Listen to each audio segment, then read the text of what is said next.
Hello everyone, good evening and welcome back to my channel Mitra official. আশা করছি তোমরা সবাই খুব ভালো আছো আর আমিও খুব ভালো আছি।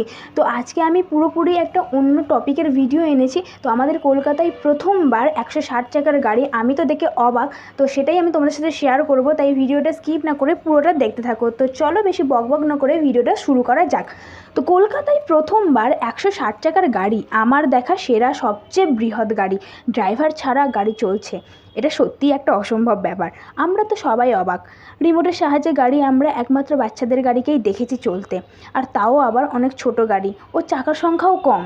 তো বর্তমানে সামাজিক চাহিদা মেটানোর জন্য, মানুষের কাছে বৈদ্যুতিক নিবারণ করার জন্য এই ইঞ্জিনের নাকি ব্যবস্থা, যা আছিপুর ছেড়ে চড়িয়াল হয়ে আমাদের আমতলা হয়ে সুভাষগ্রাম যাবে। আর এটা এখন আছে আমাদের বিদ্যানগর মঠে। প্রায় 2 দিন ছিল, আর এটি সাধারণত রাত্রিবেলায় বার করা হতো, যার ফলে প্রচুর ইলেকট্রিকের তার ছিঁড়ে গিয়েছে, বহু দোকান ভাঙা হয়েছে, বাড়িতে বাড়িতে ইলেকট্রিক ছিল না।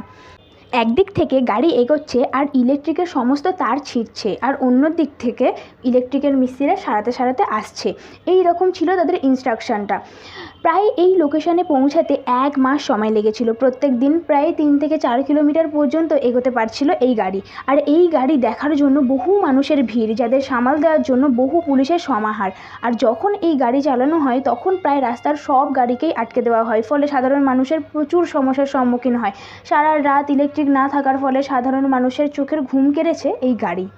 আর এই গাড়ি যতটাই চওড়া ততটাই লম্বাতে নিয়ে যাওয়ার পক্ষেও যথাযথ কষ্টকর ছিল। তাই হয়তো আমাদের ভবিষ্যৎকে আরও উন্নত করবে এই গাড়ি, কিন্তু বর্তমানে তার ফলে বহু সমস্যার সম্মুখীন হতে হয়েছে।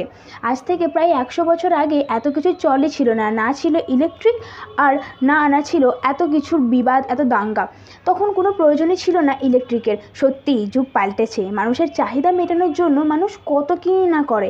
বহু গাছপালা কেটে ঘরবাড়ি করে পরিবেশে বিশ্ব উষ্ণতার মাত্রা বাড়াচ্ছে, যার ফলে ইঞ্জিনিয়ারদের এই যন্ত্র বানাতে বাধ্য করা হচ্ছে, যাতে ভবিষ্যৎ সুন্দর হয়।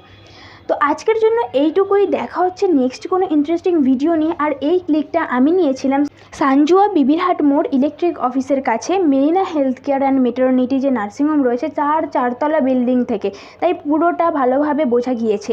তো আই হোপ তোমাদের সবার খুব ভালো লেগেছে ভিডিওটা। আমাকে খুবই ভালো লেগেছে। আর যারা এই গাড়িটাকে সামনাসামনি দেখোনি তারা এই আমরা তো সবাই দেখে না।